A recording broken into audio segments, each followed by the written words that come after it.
kami saat ini akan menganalisis sebuah film yang berjudul Dylan 1990.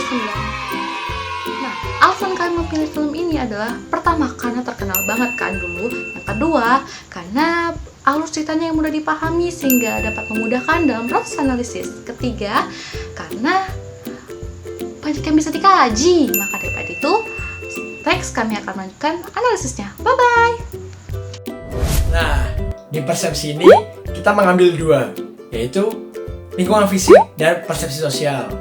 Di lingkungan fisik ini kita mengambil adegan di saat Milea itu sedang berada di kamar Dylan dan melihat buku. Lalu ibundanya berkata bahwa Dylan itu suka dengan puisi. Buku ini adalah faktor psikologi yang memengaruhi ingatan ibunda bahwa Dylan menyukai puisi. Nah, di persepsi sosial ini, pada adegan Biasi berkata bahwa Dylan dan Milea seperti suami istri. Karena pada adegan tersebut, Dylan dicium tangannya oleh Milea saat ingin berpamitan. Karena indikatornya adalah Biasi mengerti bahwa orang suami istri itu saat berpamitan mencium tangannya. Bagian analisis memorinya yang pertama, Dylan. Ketika Milea menanyakan apakah Susi pacarnya Dylan, Dylan menjawab bukan. Dan Dylan bercerita bahwa Susi pernah mengajak Dylan pergi ke bioskop dan Dylan meninggalkannya di tengah film. Yang kedua, Milea.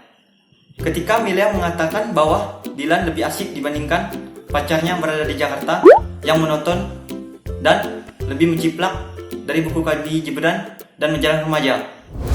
Sikap motivasi yang bisa kita ambil dari film Dylan 1990, yang pertama, tidak mencintai seseorang bukan berarti berhenti melakukan kebaikan kepada dia. Dalam film tersebut kita bisa lihat bahwa Dylan tetap membantu Susi saat Susi memerlukan bantuan. Yang kedua, menunjukkan rasa kasih sayang terhadap orang di sekitar kita.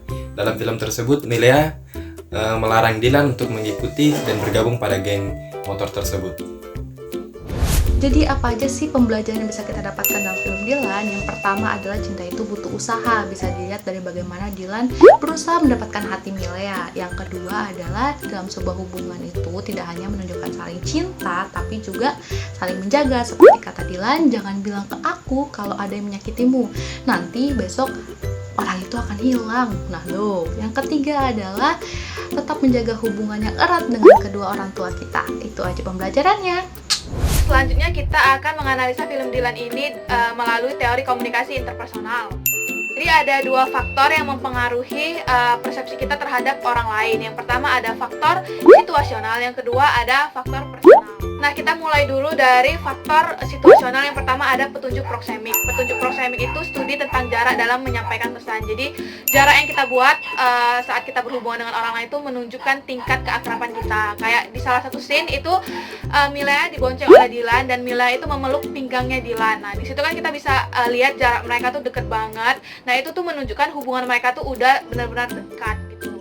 Nah, kedua itu ada petunjuk kinesik tentang gerakan tubuh. Jadi di salah satu adegan itu di taksi Dylan ada ngegombalin Milea, tapi Milea itu terus ngadep ke bawah sambil baca buku. Nah, itu menunjukkan kalau Milea itu kurang nyaman dan malas meladeni Dylan karena waktu itu ceritanya belum kenal sama si Dylan. Nah, yang ketiga itu ada petunjuk wajah. Jadi dari raut wajah orang kita bisa timbul persepsi yang dapat diandalkan. Kayak di salah satu adegan itu Dylan ada bilang dia suka sama Milea di depan Nandan. Nah, dari tatapan mata Nanda itu dia terlihat sinis, terus raut wajahnya juga terlihat kesal. Itu menunjukkan kalau si Nandan itu cemburu.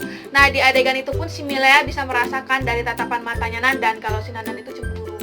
Yang keempat ada petunjuk paralinguistik, itu cara bagaimana orang menyampaikan simbol-simbol verbal. Jadi kayak di salah satu adegan waktu itu ada sekelompok geng motor yang rusuh datang ke sekolah Dylan dan Milea.